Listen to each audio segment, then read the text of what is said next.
ekranda SMS kodunu görürsünüz. Sence de sence yapırsan yarışmada. Yani mikrofona sarılmak. Sen bir yerde diyanmaya, sen de böyle papaya değil. Sen ancak böyle. Aha. Aha. Onu bildi. Bir yerde bilceldi. Aha, bəsləndi yox. Alışla, nədir? Dəvət edək, davam edirik. Lidya Babazadəni almışlar bir dənə. Lidya Babazadə, ürəkli almışlar.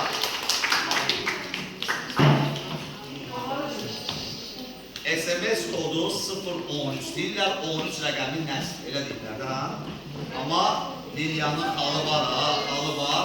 Uşaqların hər birinə bu günə qədər, açılışa qədər səslər gəlir. SMS kodları paylaşılmışdır, səslər gəlir. Lilya, xoş gəlmişsən.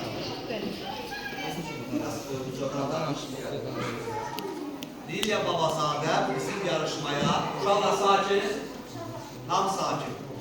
Uşaqlar, tam sakin. Kim səsini çıxarsa onu dəvət edəməyəcək. Hadi yürü.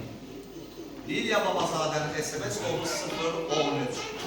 Lilya, model kimi qatılmışsan, amma sən növbəti həftələrdə bilirik ki, həm bizim üçün mahnı edə bilərsən, həm rəqs edə bilərsən. Bugün model kimi, bu gözəl giyimdə, bizlərin qarşısında, tanışların qarşısında Lilyanın görəcəksiniz və bu gözəl balaya səs göndərmək istəyənlər SMS kodunu ekranda görürsünüz.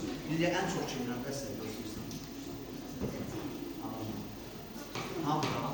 Mən haqqı deyirəm, valideyn. Mən bilirəm ki, ən çox valideynlərdir uşaqlar üçün. O əldən ayaqdan gedən, səs göndərən. Görürsünüz, anaqlardan çəkir. Alqışlayan bir dənə musiqi sənətində Lilya Babazadəni görək burada zəhmət olmasa.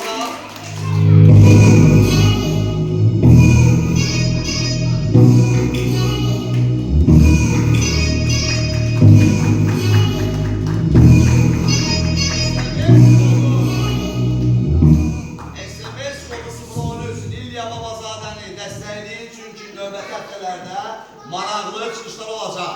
Yola salam Lilya Babazadəni. Növbəti